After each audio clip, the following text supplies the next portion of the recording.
नमस्ते दोस्तों। आज हम देखेंगे बेसिक्स ऑफ ट्रायंगल। ट्रायंगल यानी कि त्रिभुज। त्रिभुज वह जियोमेट्रिक कंस्ट्रक्शन, वह आकृति जो तीन भुजाओं से मिलकर बनी होती है, उसको अपन त्रिभुज बोलते हैं।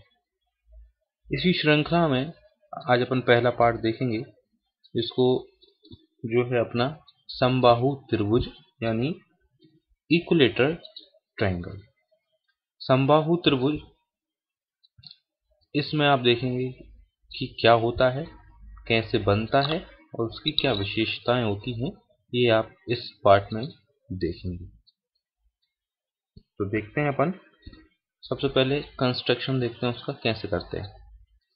मान लीजिए आपको एक समबाहु त्रिभुज बनाना है, तो पहले दो बिंदु जो कि एक निश्चित दूरी पर हों, जिसको अपन की भुजा की लंबाई जिसको बोलते हैं। मतलब अगर आपको समबाहु त्रिभुज बनाना है और उसकी एक भुजा की लंबाई मान लीजिए 3 सेंटीमीटर है, यहाँ पर मैंने भी 3 सेंटीमीटर ली हुई है। ए और बी के बीच की दूरी 3 सेंटीमीटर है। तो पहले आप 3 सेंटीमीटर की एक लाइन खींचेंगे, 2 पॉइंट ले लेंगे या इसको ड्रॉ भी कर सकते हैं। अब समबाहु त्रिभुज है, सभी भुजाएं बराबर होनी चाहिए, इसलिए अपन ए से लेकर के बी तक की डिस्टेंस को प्रकार में ले लेंगे और ए से एक आर्क बनाएंगे ऊपर की तरफ और दूसरा आर्क बनाएंगे नीचे की तरफ, या उसी को ही इंटरसेक्ट कर दे, उसी पर ही काट दे।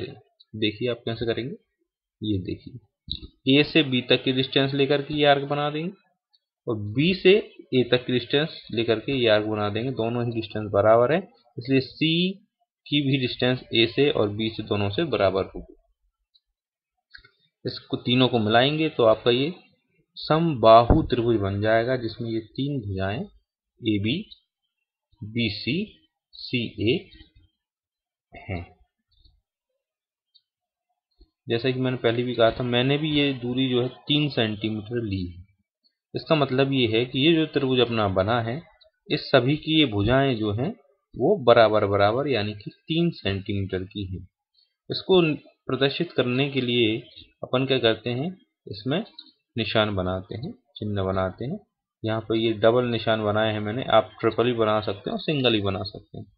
लेकिन इसका मतलब ये है कि जब डबल निशान यहाँ पे, डबल निशान यहाँ पे, डबल यहाँ पे, यानी कि ये तीनों भुजाएं बराबर दूरी की हैं, 3 सेंटीमीटर, 3 सेंटीमीटर, 3 सेंटीमीटर। अब समबाहु त्रिभुज की विशेषता ही यही होती है कि तीनों भुजाएं बराबर होती हैं।